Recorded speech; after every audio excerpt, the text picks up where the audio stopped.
कहा गया है, एक महान हस्ती जब रेनेसा काल था, उस रेनेसा काल के अंदर में एक ऐसा व्यक्ति जो वस्तुवादी और वैज्ञानिक चिंतन को लेकर के काम कर रहा था।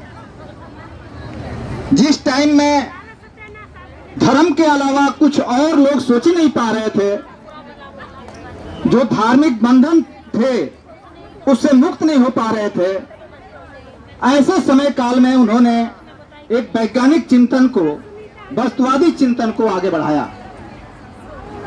धार्मिक बंधनों को तोड़ करके इंसान को एक सूत्र में पिगोने का काम किया, जो समाज के अंदर में तमाम तरीके का, जो हमारे अंदर फूट डालने का और राज करने का एक नीति चलती है, वो राजाओं के काल से ही चलता है, उसको ब्रेक करने का उन्होंने काम किया।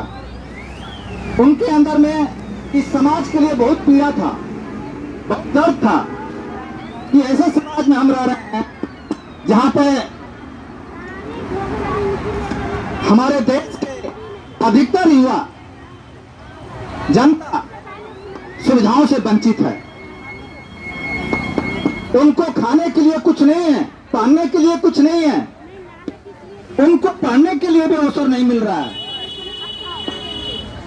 तो उनका मानना था कि अगर समाज साक्षर नहीं होगा, पढ़ेगा लिखेगा नहीं, तो उसका विकास नहीं हो सकता, समाज का विकास नहीं हो सकता, समाज उन्नत दर्जे में नहीं जा सकता। इसलिए वो बहुत जोर देते थे कि वैज्ञानिक शिक्षा होनी चाहिए। वैज्ञानिक शिक्षा से ही हमारे देश का जो समस्याएं हैं उसका समाधान हो सकता है, इक्वल समाज बन सकता है, बराबरी का समाज बन सकता है। इसलिए इस पर उन्होंने बहुत जोर दिया था। उनको बहुत सारी घटनाएं हैं।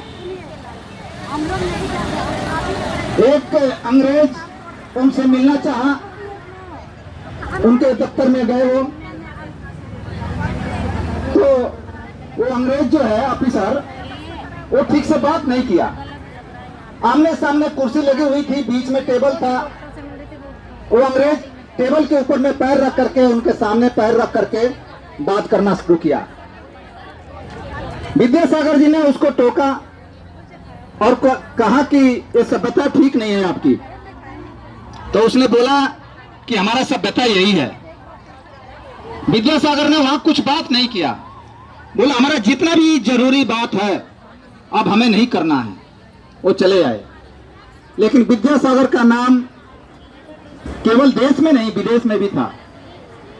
काफी पढ़े लिखे थे, सामाजिक व्यक्ति थे, सामाजिक कुरीतियों को लेकर के लड़ रहे थे, सारे समाज को एक सूत्र में पिगोने का काम कर रहे थे।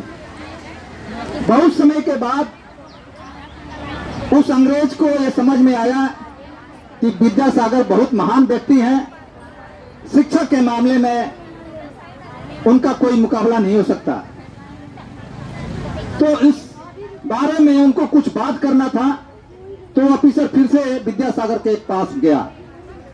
तो विद्यासागर जी ने वही तरीका अपनाया जो अंग्रेज ने अपनाया था। टेबल बीच में था और विद्यासागर अपना पैर उसके मुंह के तरफ करके टेबल पर रख दिए। तो वो बहुत नाराज हुआ, बोला ये क्या तरीका है मेहमान के साथ ऐसे खातिर करने का। तो बोले ये आपके यहाँ तो यही तरीका होता है, आपने भी तो ऐसा ही किया था, हमने एक नया कल्चर क्या शुरू कर दिया, ये तो आपका कल्चर है।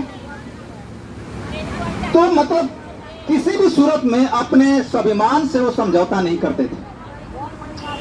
ऐसे ही एक मंदिर के अंदर में बोला गया कि हम इस पे कुछ